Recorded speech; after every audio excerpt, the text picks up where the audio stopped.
esta vinculación entre medios que quieren gobernar o influir decisivamente. ¿Te refieres a los dueños de los medios? Pues a los dueños de los medios. A los dueños de los medios y a voces en los medios que asumen un papel de líderes de opinión.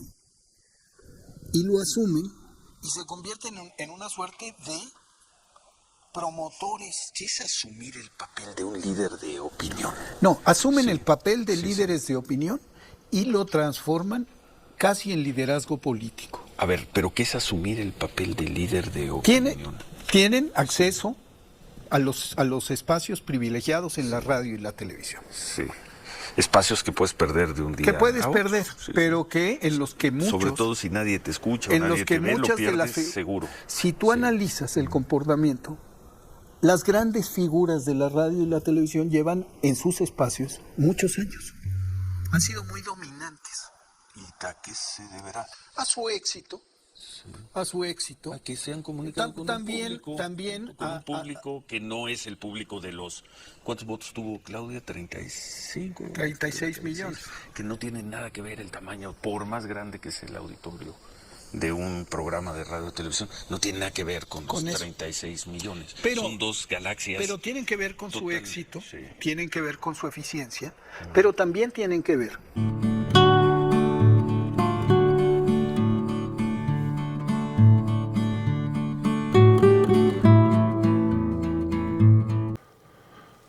Vamos a ir a esta charla que se dio entre Ciro Gómez Leiva y el periodista Epigmenio Ibarra, donde el periodista habló sobre la sobrerepresentación de Morena en el poder legislativo. También dijo que los medios de comunicación han caído en la tentación de dirigir al país y tener una relación con los poderes fácticos. Dijo que tanto los dueños como algunos líderes de opinión asumen el papel para volverlo en liderazgo político. Ante esto, el periodista Ciro Gómez Leiva le responde, le dijo que el que sigan en el aire responde al éxito de los programas. Sin embargo, el Epigmenio Ibarra asegura que muchas veces son por su relación con el poder. También dijo que hay un sesgo en los programas de los medios de comunicación con la Cuarta Transformación. Una gran verdad, porque hay que recordar que hoy los dueños de los medios de comunicación eran grandes empresarios que tenían contratos con el poder, con los gobiernos. Hoy esos grandes empresarios tienen que pagar impuestos porque no lo hacían antes con los gobiernos de Calderón, de Peña Nieto, de Vicente Fox. Hoy lo tienen que hacer. Y por eso hoy sus televisoras, sus programas de radio los usan en contra de la Cuarta Transformación, en contra del presidente. Amigos, porque hay que recordar que ellos son los dueños de estos medios de comunicación que antes tenían una relación muy cercana con el poder y hacían grandes contratos sin pagar impuestos. Hoy lo que les duele es que tienen que pagar. Amigos, vamos a disfrutar de esta charla que, como siempre, Epigmenio lo deja dejándolo sin argumentos. Vamos a ir al video. Buen día, Ciro. Buen día, Manuel. Señor, buen día. Buenos días a todos. Pues los días de la tranquilidad y también un poco de la felicidad, ¿no? Para el movimiento de la Cuarta Transformación. Se ve muy tranquila Claudia Sheinbaum haciendo los anuncios, formando su gobierno. Creo que con bastante lógica parecen los nombramientos que ha hecho. Y bueno, salvo esta discusión por la sobrerepresentación o la representación de cuántos senadores y diputados le corresponderán finalmente al bloque de la Cuarta Transformación y cuántos no. Tranquilísimo el panorama, la discusión política. En general, la discusión política, los priistas dándose de cubetazos, los panistas, quién sabe qué están haciendo, pero salvo ese tema, tranquilo el panorama. Epigmenio. Sí, decía López Obrador que la oposición sigue aturdida. Claro, pues el mazazo fue brutal. Y no veo una actitud autocrítica. Se sigue pensando en una especie de continuo político, en el que ha habido ligeros accidentes, pero nada cambia. No se acaba de entender que el 18 fue un cataclismo y el 24 fue un cataclismo de dimensión aún mayor. Y que las cosas en México son distintas, absolutamente distintas. ¿Por qué? Porque está en marcha una revolución. De eso escribo hoy. Y hago un análisis. Bueno, eso lo has dicho, al menos en este espacio lo has dicho 50 veces. Dice López Obrador que la obligación del artista es no repetirse. La obligación de quien se mete al análisis político o de un dirigente político es repetirse. Porque uno tiene que volver a picar piedra y volver a un punto que no ha sido suficientemente aclarado. Y creo que una cosa nodal es entender las diferencias entre el llamado humanismo mexicano y la izquierda de América Latina. Y la primera diferencia que yo encuentro es nodal, es sustantiva. Con eso empiezo el artículo, diciendo que muy distinto al de Chávez, al de Maduro, al de Evo Morales, al del propio Lula o al de los Kirchner en Argentina, para no hablar de Bukele en El Salvador o de Ortega en Nicaragua, es el comportamiento de López Obrador y de Claudia Sheinbaum. Y me pregunto por qué. La izquierda en América Latina ha tenido, y es parte de su sino trágico, un apego irrefrenable e histórico al poder. En cuanto llegan al poder, hacen hasta lo imposible para perpetuarse en él, las mismas figuras. Y quienes pudieron haber sido grandes presidentes, Evo Morales, a fuerza de repetir, se van desgastando y desgastando a sus movimientos. Y entonces la izquierda mexicana, el humanismo mexicano tiene un principio nodal: la caducidad del poder. El poder en México tiene fecha precisa de caducidad.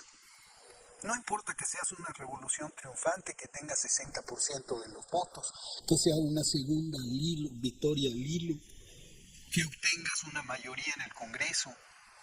Eso se acaba con una fecha muy precisa. Y aquí no ha sucedido lo que sí ha sucedido en muchos países de América Latina, que se cambia la ley para abrir paso a la reelección, para abrir paso a la reelección simulada, o que se hereda el poder en un matrimonio.